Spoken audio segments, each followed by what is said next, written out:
knockdown. Let's go. Dan melihat juga sebenarnya yang dikhawatirkan adalah tidak ada stopper pasti juga untuk Lancelot. Karena bermain karena Matilda memang mencoba untuk teamfight jangka panjang, mau main Kating. Tapi ternyata high loss EXP nih untuk saat ini, Prof. Ya. Itu udah jarang banget ya. Balik lagi ya, karena butuh badan juga ya. Baxia sendirian juga kayaknya nggak bakal kuat kalau misalkan bareng sama Matilda. Jadi hanya bermodalkan dengan 2 damage dealer pasti dari Bigetron. Yaitu adalah Kimi dan juga Bruno. Terutama untuk Bruno di early game. Karena seperti kita tahu ya, Mau ditabrak? Granger. Oh mau ditabrak. Lihat di depan sana, Kiboy bakal mulai setelah di pop up retribution. Memang bisa kita bilang kali ini mau tidak mau Kairi harus mengamankan posisi dari Little Wonder. Ini agar dia bisa lebih untung dibandingkan Baxia dari segala secara level. Ya, dan Satellite Emblem-nya juga bersama dengan dari Master Assassin bersama dengan Fatal untuk Bruno-nya Eman nih, Bro.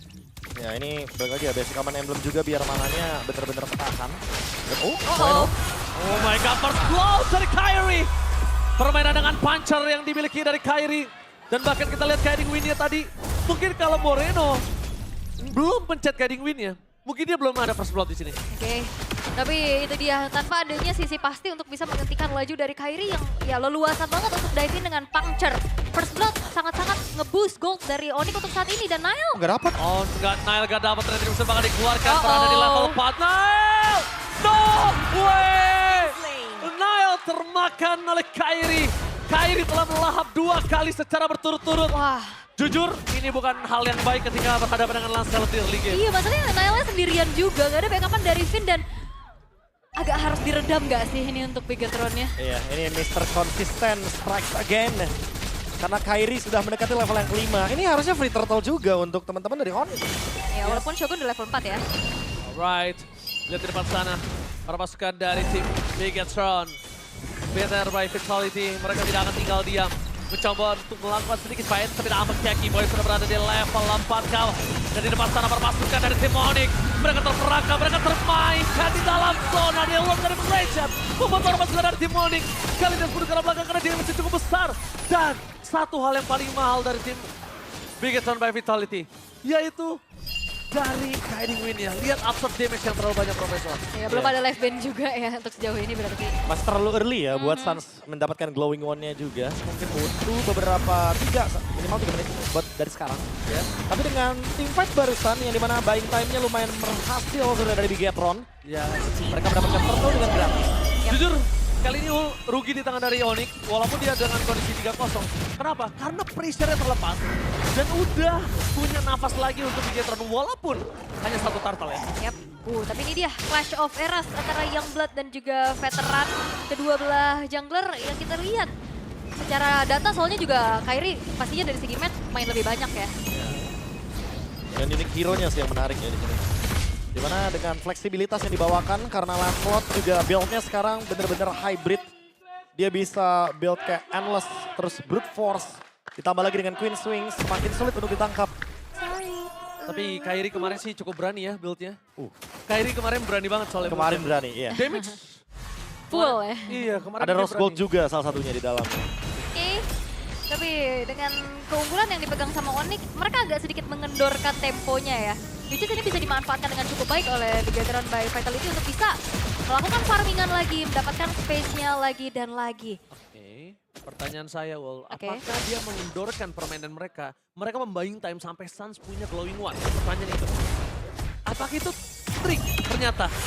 Bukan sengaja untuk mengendorkan permainan, tapi tunggu sampai ada anti-regen. Oke. Dan nunggu juga mungkin nantinya bakal ada team fight yang cukup besar ya di area dari Neutral Objective Turtle. Soalnya kalau bicara rotasi, Bigetron by Vitality ini cepat banget loh. Dia punya Matilda dan Baxia, Prof. Iya, ini double rotation ya. Cepat banget untuk gerakannya, ditambah lagi dengan ya power juga yang dimiliki dari Matilda di early game. Jadi agak sedikit berat sebenarnya buat Onyx untuk bisa mendapatkan point kill. Ini makanya nggak nambah point killnya dari tadi, karena ketika stick, otomatis Bigetron bakal strong banget S5. Nah ini udah mulai ada detikan dari turtle yang akan spawn. Yang harusnya ini bakal coba untuk di setup. Karena kita lihat Savero-nya udah di tengah, tapi Kairi. Ini akan ada team fight besar. Dan lihat di depan sana. Kenapa aku bilang ada team fight besar? Karena glowing one sudah di tangan dari Suns. Para pasukan dari tim Onyx mereka tidak akan mengendorkan permainan mereka. Memaksa tim fight Shogun membuka badan dengan revolt manipulation. Tapi para pasukan dari tim Onyx, tim fight yang cukup besar membuat Shogun harus menjadi tumbang. Dan bahkan Nile, sang jungler dari Bigetron, tenggelam. Apatah keadian, Fnatic yang memudik ke belakang masih diselamatkan dengan dari Guiding Wind.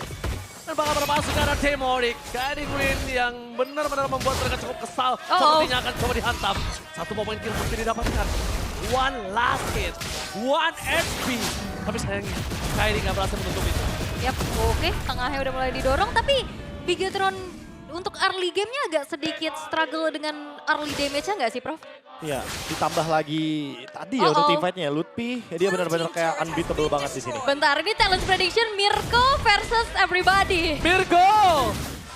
Mirko kali ini dengan percaya Bigetron by Vitality akan menghantam Onyx. So mari kita akan menyaksikan itu dia. It's just a prediction. Yep. Tapi tim fight yang akan pecah di arah top lane. Ini kalau misalnya tim Bigetron gak berhasil mendapatkan sebuah poin ini akan sangat merugikan sekali. Flicker for defensive dikeluarkan oleh Salo Lutfi. Kalau PSV untuk jalan berpasukan dari tim Onyx untuk bisa pulang. Dan itu dia yang aku bilang rugi banget. Ini akan merugikan sekali. Wah, bener. Kenapa? Xavier-nya bebas dari bottom lane. Bener, mereka coba untuk engage ke arah Lutfi yang ternyata Lutfinya juga gak tumbang, bro. Ya balik lagi ya, karena emang Onyx gak boleh komit nih dengan draft yang mereka bawakan. Gameplay mereka itu benar-benar harus bikin bonyok dulu untuk Bigetron by Vitality-nya. Baru mereka bisa komit untuk memaksakan team fight 5 lawan 5-nya. Keyboy, pencurian Scavenger Crab yang menarik. Agar menghentikan dan memperlama juga Eman ketika mencapai power spike itemnya. Mungkin dengan memiliki Malefic Gun atau bahkan Berserker's Fury. Yap. Tapi Keyboy. Oke, Keyboy di depan sana ingat damage yang terlalu besar. Dari Win membuat perpasukan dari tim Onyx. Mereka harusnya sadar poking damage selama gak ada chance agak cukup berat. Yap. Tapi untuk Bigetron ya, mereka untuk ngejawab tim fight jangka panjang mereka siap banget sih. Betul. Dengan bawain DPS kayak Bruno, kayak dari Kiminya juga. Dan fight jangka panjang dengan adanya Flash of the Oasis, Guiding Wind itu bakal ngebantu banget. Tapi Turtle sekarang terbuka untuk Onyx. Tanpa adanya konten yang ingin dilakukan juga oleh Bigetron. Turtle di-share dengan cukup baik. No perfect Turtle, tapi ini udah menjadi sebuah keuntungan saat Malta melihat Keyboy di arah belakang. Melakukan flanking gaming. Tim fight yang cukup besar, dua tim fight yang berbeda. Dan berpasukan dari tim Onyx mereka berhasil dengan Shogun. Meanwhile Keyboy harus menjadi korban jiwa. Dan sayangnya, Xavero dengan Skypicer yang dia miliki belum maksimal ul. Jadi tadi Dead Sonatanya sebenarnya udah on point dengan beberapa hero dari tim Bigetron by Vitality yang sekarat. Tapi karena belum ada stacknya. Yap. Dan Kairi agak lebih dari respect untuk hari ini. Dan terlalu dalam juga nggak sih tadi pemain-pemain dari Bigetron untuk di reach. Tapi akhirnya juga ada pertukaran point kill, tapi ya Haskell-nya udah selesai nih untuk Eman, Prof. Ya, ini Beda. kalau kita ngomongin item ya, seenggaknya Eman akan kerepotan juga ujung-ujungnya sama Sans. Jadi kayak emang harus ada di tempat yang aman, mainnya front to back, tapi balik lagi nih untuk Onyx. Karena mereka Gatot Kaca, ada AOG, Lutfi dia juga punya Flicker, jadi emang agak sedikit merepotkan ya untuk bisa bermain dari depan. Tapi masalahnya, kali aja mereka tidak memperhatikan di belakangnya, kayak tadi, Keyboy tiba-tiba nge-flank. Coba untuk dive in. Emang kebiasaan Keyboy itu tidak terdeteksi ya. Karena mungkin dia tadi berasumsi dia punya Avatar of Guardian untuk bisa keluar. Tapi untuk damage-nya cukup bisa berhasil membuat Keyboy tumbang. Yep. Harusnya Moreno punya satu stack Skypicer. Harusnya ya. Punya 10 berarti. 10. Karena kan tumbangnya dia di first blood. Oke.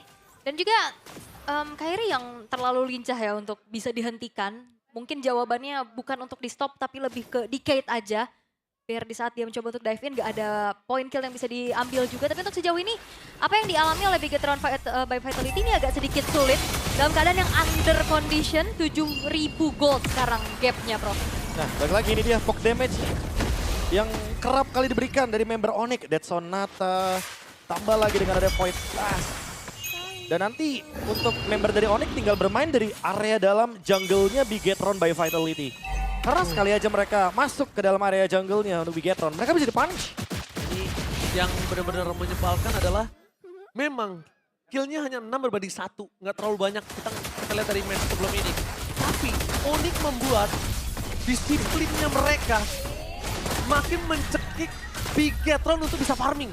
Makin mencekik Bigetron untuk bisa mendapatkan gold tambahan atau snowballing. Iya. Ini nggak yang terlalu agresif, tapi ya itu pelan-pelan tapi mematikan. Iya dicekik bener-bener. Kalau misalnya ada team fight terus ya Profesor, Iya. mungkin akan ada shutdown. atau mungkin ada farming apa, Iya, iya. dapat dari point kill. Aku bilangnya klasik gameplay PH ya, atau gameplay klasik dari PH. Dimana kita benar-benar ngecok lawan kita, alias kita nyekek lawan kita dengan cara kitanya farming, musuhnya nggak kita kasih farming. Dari sisi manapun. Gak dapat dari point farming kill, gak dapat dari jungle, Shutdown pun nggak dapat. shutdown pun gak dapat loh. Iya. Itu yang bikin kecekek sesungguhnya. Iya karena perlahan juga pressure-nya terus-terusan dikontrol dengan begitu baik oleh Onyx. Sekarang inner turret udah mulai dihancurin satu persatu. Tapi ini dia, vote sekarang juga gimana yang bakal menang tuh. Oke, tentunya jangan lupa di vote untuk kawan-kawan semua. Dan lihat, dengan 9.000 keuntungan, bukan berarti Onyx tidak mungkin bisa mendapatkan 1 buah point kill. Tapi apa yang mereka lakukan? Mereka paksa cuma dorong aja. Ngandangin ya. Mereka kandangin aja supaya para pasukan dari tim Bigetron nggak maksa team fight. Karena dia sadar, kalau team fight pun nggak bakal worth it. Woi, tapi ada Pak Pulung nih. Ada apa pulung nih ya. MPLID Extreme atau bilang nanti Fajar Patop dan Avatar Guardian tidak harus mendapatkan apapun. Tapi dapat Eman untuk take dan lihat Challenge Spray. Tidak berkurang oleh Kairi. Bermain dengan Fajar, shutdown pun terjadi. 2 poin kill didapatkan oleh seorang Moreno menandakan. Moreno dimakan oleh seorang Sapero. Oh my god. Menit 11. Mencoba memaksa melakukan endgame, maka mereka mampu. Tapi nampaknya para pasukan dari tim Onyx gagal untuk mendapatkan endgame. One last hit. Maniac Sapero Super Sub menunjukkan kualitasnya dan Onyx take the game one-sided.